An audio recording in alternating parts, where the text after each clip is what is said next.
Students, welcome to my YouTube channel Ranjit sir online classes.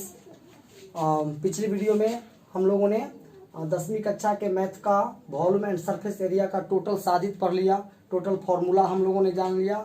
आज हम लोग प्रश्नावली 2 देख रहे हैं। इसमें हम आपको केवल हर एक प्रश्न का हिंट्स देंगे, बाकी आपको घर पे कैलकुलेट कीजिएगा और वो आप प्रैक्टिस करने से आपको वो आ जाएगा। तो चलिए हम लोग देखते हैं बारी बारी से। सबसे पहले प्रश्न संख्या 1 आप लोग निकाल लेंगे, पेज नंबर N35।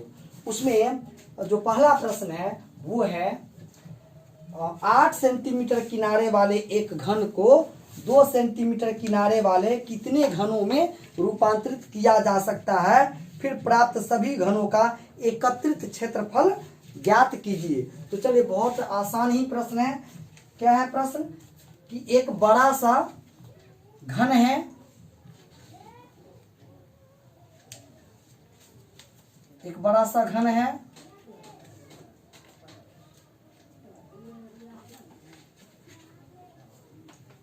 जिसका किनारा है 8 सेंटीमीटर। तो लिखेंगे यहां पर हम बड़े घन में इसका किनारा है L 8 सेंटीमीटर। तो चलिए सबसे पहले हम निकालेंगे इसका आयतन। हम जगह छोड़ रहे हैं, आप कर लीजिएगा। इसका आयतन होता है L3। अब हम जगह छोड़ रहे हैं आपके लिए। जब आप आयतन निकालेंगे तब फिर लिखेंगे इससे या इसे छोटे छोटे घनों में काटा जाता है। अब देख लीजिए, एक छोटे घन में एक छोटा सा घन हम बनाएंगे।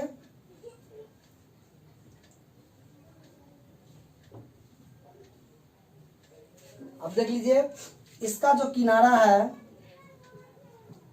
L1 वो है 2 सेंटीमीटर। लिख देंगे 2 सेंटीमीटर और तब जाकर के इसका भी हम आयतन निकालेंगे L1 का क्यू। इसका क्यू कर लीजिएगा, हम जगह छोड़ रहे हैं, यह कैलकुलेशन आपको खुद करना है तब निकालेंगे। इसीलिए घनों की संख्या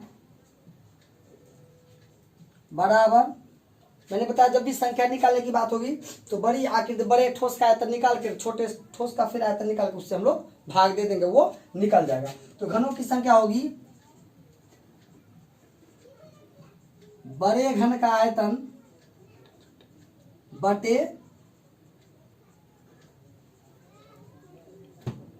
एक छोटे घन का आयतन। आप देखिए, यहां से बड़े घन का आयतन निकलेगा और ये छोटे घन का आयतन भाग दे देंगे, आपका कुल आंसर आ जाएगा। जब आपका कुल घनों की संख्या निकल जाएगी तब लिखेंगे इसीलिए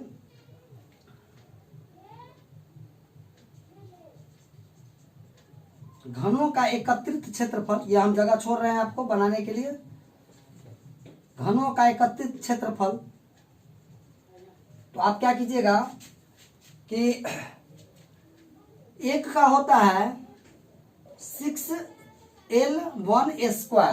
इससे ही निकल जाए और कितने ऐसे कितने घन है उसकी संख्या आप यहाँ दे दीजिएगा।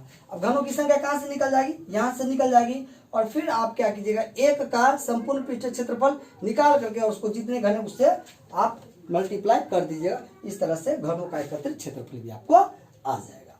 तो चलिए, हम उम्मीद करते हैं कि पहला सवाल आपसे बन जाएगा। चलिए अब हम लोग जाते हैं प्रश्न संख्या 2। प्रश्न संख्या 2 कहती है कि 4.2 सेंटीमीटर त्रिज्या का एक धातु का गोला पिघलाकर 6 सेंटीमीटर त्रिज्या वाले बेलन के रूप में ढाला जाता है, तो बेलन की ऊंचाई ज्ञात करें। अब देख लीजिए, जो गोला है उससे बेलन बनाया जाता है। इसका मतलब जो गोला का आयतन होगा वही उस बेलन का आयतन होगा। तो चलिए सबसे पहले हम लोग लिखते हैं ठोस धातु के गोले में। चलिए हम लोग बना लेते हैं गोला। जो इसकी त्रिज्या है वो है 4.2 सेंटीमीटर। तो चलिए जी, इससे आयतन निकल जाएगा। सूत्र आपने पढ़ा है, गोला का आयतन 4/3 पाई r क्यूब। इससे आपका ये आयतन निकल जाएगा, हम आपको छोड़ रहे हैं। चलिए अब लिखेंगे इसे पिघलाकर एक बेलन बनाया जाता है।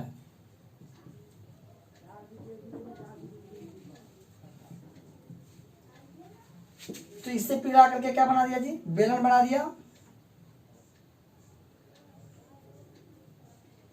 इस बेलन में जो है आप समझिए इसका आयतन वही रहेगा जो इसका आयतन होगा, क्योंकि इसी से ये बनाया जा रहा है। इसमें जो है सो आपको दे दिया है त्रिज्या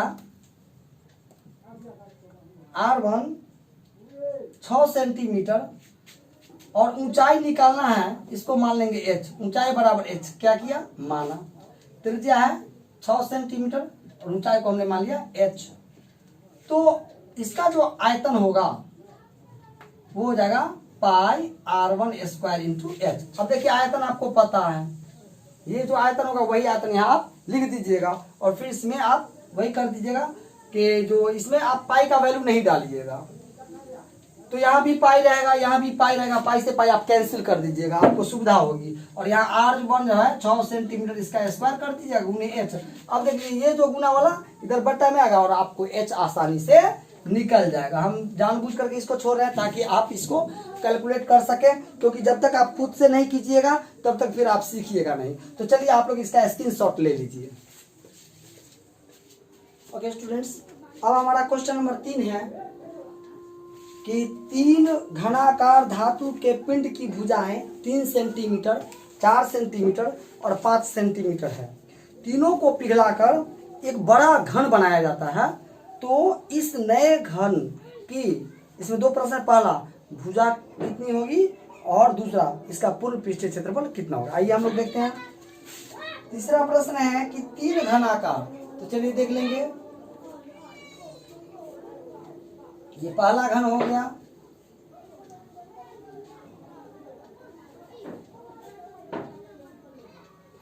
इसकी भुजा हो गई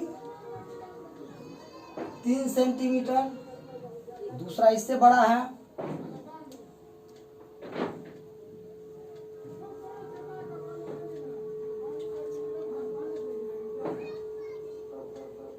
इसकी भुजा है 4 सेंटीमीटर, तीसरा इससे भी बड़ी है।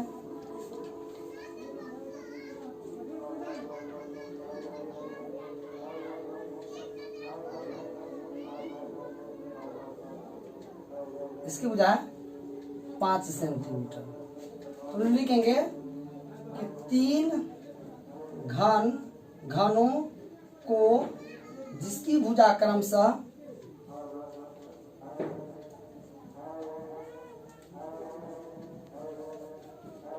3 सेंटीमीटर,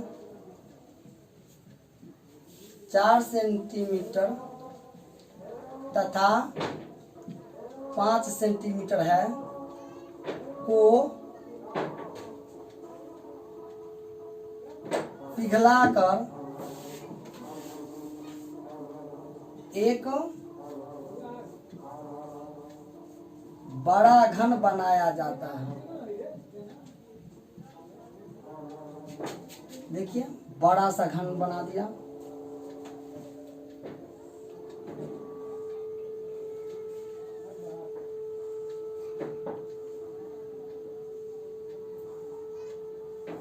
आप बोलिए जी इसका आयतन कितना होगा, इस तीनों को जोड़ देंगे वो इसका आयतन हो जाएगा। ठीक है, तो लिखेंगे यहाँ पर हम बड़े घन में, आयतन वही हो गया, आयतन बराबर हो जाएगा तीनों घनों का आयतन। तीनों का जो आयतन होगा वो अकेले इसी का आयतन होगा। क्यों? क्योंकि तीनों को पिघला करके ये बनाया गया। तो इसका आयतन भुजा क्यू 3 सेंटीमीटर का क्यू जोड़, दूसरा है 4 सेंटीमीटर का क्यू जोड़, तीसरा है 5 सेंटीमीटर का क्यू। इससे ये आपका निकल जाएगा, ये आयतन निकल गया। और पहला सवाल इसमें कहता है कि इसकी भुजा क्या होगी। तो इसकी भुजा को हम लोग क्या करेंगे, एल मान लेंगे, माना, और फिर सूत्र पर डालेंगे कि इसका आयतन बराबर भुजा क्यू। अब देखिए इसका आयतन क्या हो जाएगा, ये वाला आयतन हो जाएगा, इधर हो जाएगा भुजा क्यू, इधर भी क्यू कर देंगे, जो भी आएगा उसका क्यू कर देंगे। अब क्यू से क्यू कट जाएगा, तो इससे हमारा एल निकल जाएगा। ठीक है, ये पहला हो जाएगा। अब देख लो, ये जो अभी मैं चाहूँ तो बना सकता हूँ, लेकिन नहीं, कैलकुलेशन आपको करना है, नहीं आप कैलकुलेट करोगे। फिर इसका दूसरा है कि आप इसका निकालिए पूर्ण पृष्ठीय क्षेत्रफल। तो इसका जो हो जाएगा पूर्ण पृष्ठीय क्षेत्रफल, आप जानते हैं घन का पूर्ण पृष्ठीय क्षेत्रफल होता है 6l², 6 गुने और l, ये यहाँ से l निकलेगा ना, उसको आप यहाँ पे डाल दीजिएगा और वो आपका निकल जाएगा। ये डाल देंगे और इससे ये आपका निकल जाएगा। l जो भी आएगा उसका स्क्वायर कर दीजिएगा और आपका ये निकल जाएगा। इस तरह से आपको l भी निकल जाएगा। यहाँ पर आप देख लीजिए, ऐसे जो भी है उसको क्यू कर देंगे, l क्यू, क्यू से क्यू कट जाएगा, ये जो भी आएगा उसका क्यू कर देंगे और फिर l आएगा उसको यहाँ डाल देंगे, उसका स्क्वायर करके 6 से मल्टीप्लाई करेंगे तो उससे हमारा इसका पूर्ण पृष्ठीय क्षेत्रफल निकल जाएगा। आप लोग इसका स्क्रीनशॉट लीजिए। ओके स्टूडेंट्स, अब हम लोग जाएंगे क्वेश्चन नंबर 4। और जो क्वेश्चन नंबर 4 है, 1.75 सेंटीमीटर व्यास और 2 मिलीमीटर मोटाई वाले कितने चांदी के सिक्का को गलाकर 5.5 सेंटीमीटर गुने 10 सेंटीमीटर गुने 3.5 सेंटीमीटर आयाम का एक घनाभ बनाया जा सकता है। तो चलिए हम लोग देखेंगे कि है क्या ये। पहले लिखेंगे एक चांदी के सिक्के। अब मैं आपको बता दूं, जो चांदी का सिक्का होता है वो बेलनाकार होता है। अब इस बात को समझिए कैसे। अब आप देख लीजिए, ये सिक्का है, इसके ऊपर फिर एक दूसरा सिक्का डालिए, फिर तीसरा सिक्का डालिए, फिर चौथा सिक्का डालिए। अब देखिए क्या बन रहा है जी, बेलन बन रहा है। तो जो चांदी का सिक्का होगा वो बेलन का आकार का होगा। तो लिख दिए एक चांदी के सिक्के अर्थात बेलन में, और एक सिक्का बना लेंगे जी।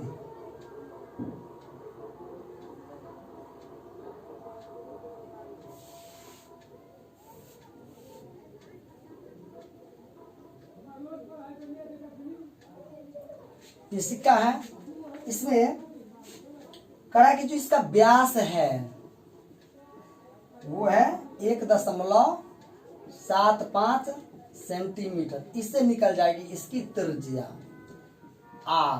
व्यास की आधी होती है 1.75 बटे 2 सेंटीमीटर। इसको और कैलकुलेट कर लीजिए तो जाएगा 175 बटे 2, दशमलव तो है 200। और देखो 25 से 25 8 200 और 25 से 25 7 175। तो ये हो गया आपका 7/8 सेंटीमीटर।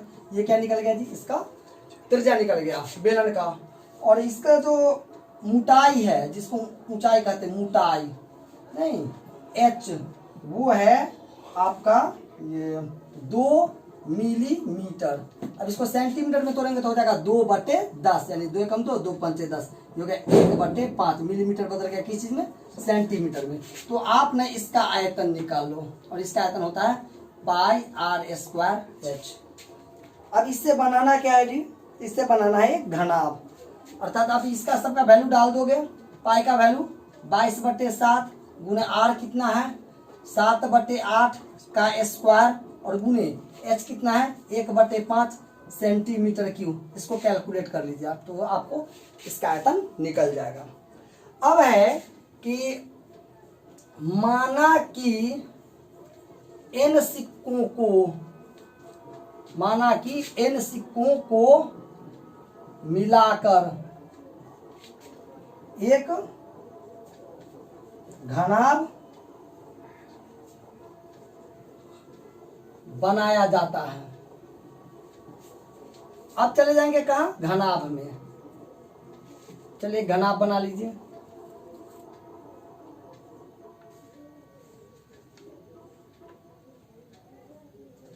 अब इस घनाभ में क्या है जी, तो घनाभ में जो है वो एक है 10 सेंटीमीटर, फिर है 5.5 सेंटीमीटर, और ये है आपका 3.5 सेंटीमीटर। तो आप इसमें सब लिख दो। L बराबर 10 सेंटीमीटर, B बराबर 5.5 सेंटीमीटर, और H बराबर 3.5 सेंटीमीटर। इसीलिए अब देख लीजिए n गुने एक सिक्का का आयतन, इसको लिख देंगे ये जो भी आया है यहाँ जो कैलकुलेट करके आएगा वो, या नहीं कैलकुलेट करना है तो आप ऐसे कर लीजिए, इसको यही उतारिए 22/7 गुने 7/8 गुने 7/8 गुने 1/5 सेंटीमीटर क्यूब। तो ये आपका 7 से 7 कैंसिल हो गया, और फिर 11 दूनी 22 और 4 दूनी 8, ये कट गया। तो आपका ये कट के जो भी आया उसको आप यहाँ पे डाल दीजिएगा, और बराबर इसका होता है L गुने B गुने H। तो ये हो जाएगा 10 गुने 5.5 गुने 3.5 सेंटीमीटर क्यूब। आपका सेंटीमीटर क्यूब से सेंटीमीटर क्यूब इधर वाला कट जाएगा। ये वाला आप सावधानी पूर्वक यहाँ उतार दीजिएगा।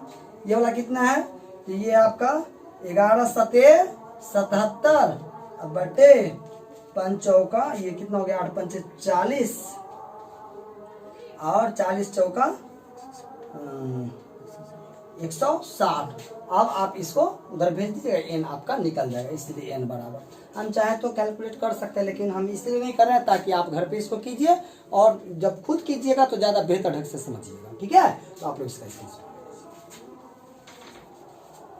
ओके स्टूडेंट्स, हमारा अगला प्रश्न है प्रश्न संख्या 5 पढ़ेंगे। 15 मीटर लंबे और 12 मीटर चौड़े खेत से एक कोना से 8 मीटर लंबा 2.5 मीटर चौड़ा तथा 2 मीटर गहरा गड्ढा खोदा गया है और इसको शेष भाग पे फैला दिया गया है। तो बताइए कि उसका सतह कितना ऊपर उठ जाएगा। चलिए जरा सा देखते हैं हम लोग।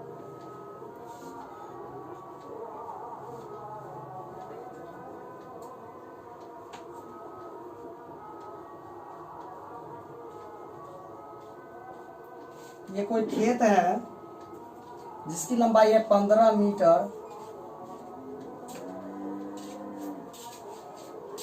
और जो इसकी चौड़ाई है 12 मीटर। कहता है कि इसके एक कोना से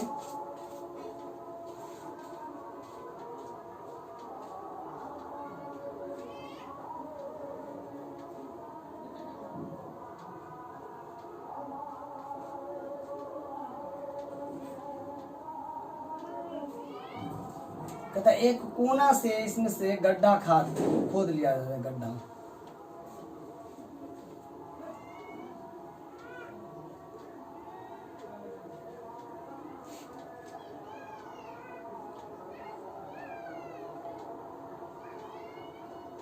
ये गड्ढा खोदा जाता है और इस मिट्टी को शेष हिस्से पर फैला दिया जाता है। तो यहाँ पर लिखेंगे कि एक खेत के एक कोने से 8 मीटर लंबा 2.5 मीटर चौड़ा तथा 2 मीटर गहरा गड्ढा खोदकर खेत के शेष भाग पर समान रूप से फैला दी जाती है। किसको? मिट्टी को। देखेंगे माना कि मिट्टी के फैलाने से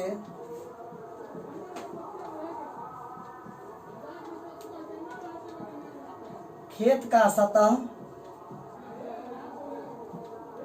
H मीटर ऊपर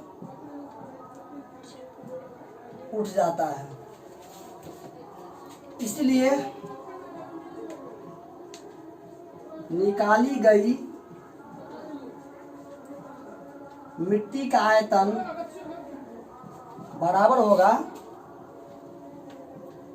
खेत के उठे भाग का आयतन। तो देख लीजिए निकाली गई मिट्टी का आयतन ये हो गया इसका, तो मेजरमेंट दिया हुआ है 8 गुने 2.5 गुने 2 मीटर क्यूब बराबर कितना हिस्सा उठा। तो आप देख लीजिए कि आपका जो उठा है मान लिए है h मीटर, तो इसको h को हम लोग गुना करेंगे किसमें से, तो आप ये देख लीजिए इसका पूरा जो है क्षेत्रफल L गुने B यानी कि 15 गुने 12, लेकिन इतना हिस्सा इसमें से कम गया है। तो कितना कमा है, तो देख लीजिए इसका जो लंबाई है वो 8 मीटर, तो इसमें से 8 मीटर और फिर जो इसकी जो चौड़ाई है वो है 2.5, तो गुने 2.5 मीटर। तो इतना जो है ये आपका घट जाएगा।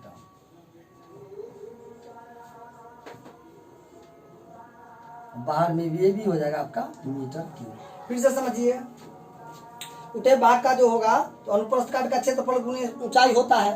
तो क्षेत्रफल क्या है, तो इस पूरे खेत का जो क्षेत्रफल है L गुने B वो जगह 12 गुने 15, लेकिन यहाँ का मिट्टी निकाल के इसी में तो नहीं डाला, शेष भाग पर फैलाया, तो पूरे क्षेत्रफल में इसका एरिया हम लोग घटा देंगे। और ये कितना है, तो ये है आपका लंबाई है 8 मीटर और चौड़ाई है 2.5 मीटर, इतना इसका क्षेत्रफल घटा देंगे। चलिए अब इसको हम लोग हल करते हैं, इसको पूरा हम बना करके दिखा देते हैं आप लोगों का। तो ये हो जाएगा 2.5 दूनी 5 और 8 पंचे, ये तो मीटर क्यूब से मीटर क्यूब कट गया, तो हो गया 2.5 दूनी 5 और 5 अठे 40 बराबर h।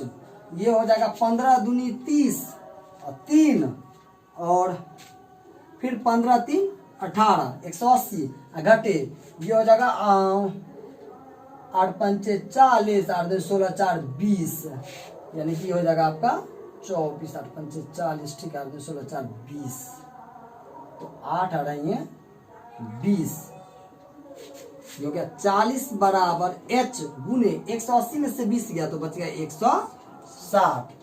तो इसका जो h हो जाएगा वो हो जाएगा 40 बट्टे गुना वाला बटा हो गया 160, 40 से कम 40 और 40 चौका 160, तो क्या 1/4 यानी कि भाग दे देंगे 0.4 दूनी 8 2 और 20 4 पंचे 20, इतना मीटर।